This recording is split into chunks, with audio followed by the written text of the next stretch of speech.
આજે આપણે દાણા મુઠિયાનું શાક બનાવીશું, જે ખાવામાં એકદમ ટેસ્ટી હોય છે.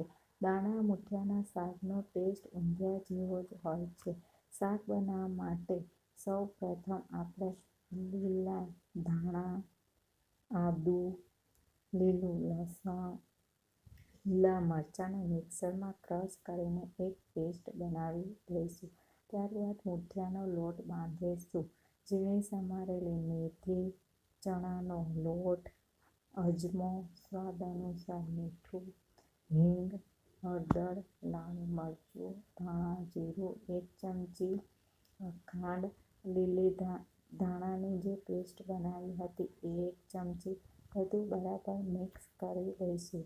અડધી ચમચી ખાવાનો સોડા, 2 ચમચી તેલનો ઉપયોગ કરીશું અને મુઠિયાનો લોટ બાંધીશું. મુઠિયાનો લોટ બાંધવા માટે 4 ચમચી પાણીનો ઉપયોગ થાય છે. તો મુઠિયાનો લોટ તૈયાર છે. મુઠિયા બનાવી લઈશું ગોળ ગોળ. ત્યારબાદ આપણે એક તપેલીમાં 3 ચમચી તેલ અને એક વાટકી તુવેરના દાણા, હળદર, સ્વાદ અનુસાર મીઠું નાખીને મિક્સ કરી દઈશું. આપણે અહીંયા 1 વાટકી તુવેરના દાણા લીધા છે, તેની સામે 3 વાટકી પાણી લઈશું. તુવેરના દાણા અધકચરા બફાઈ જાય ત્યારબાદ તેમાં આપણે એક એક કરીને મુઠિયા એડ કરીશું. મુઠિયા બાંધતી વખતે ગેસ મીડિયમ રાખવાનો છે. મુઠિયા બફાય ત્યાં સુધી આપણે શાકની ગ્રેવી તૈયાર કરી.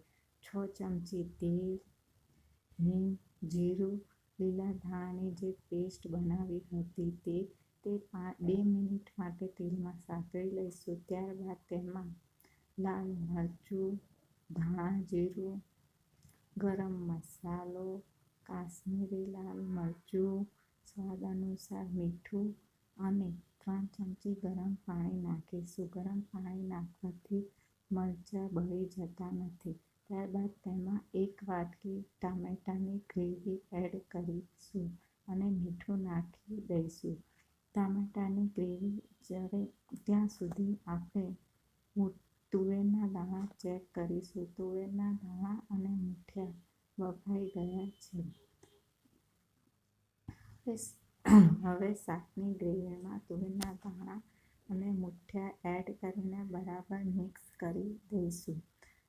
શાકનો રસો કરવા માટે તેમાં અડધો કપ ગરમ પાણી એડ કરીશું અને શાકને 5 થી 7 મિનિટ ગેસ ઉપર રાખીશું. તો તૈયાર છે આપણું ગરમા ગરમ દાણા મુઠિયાનું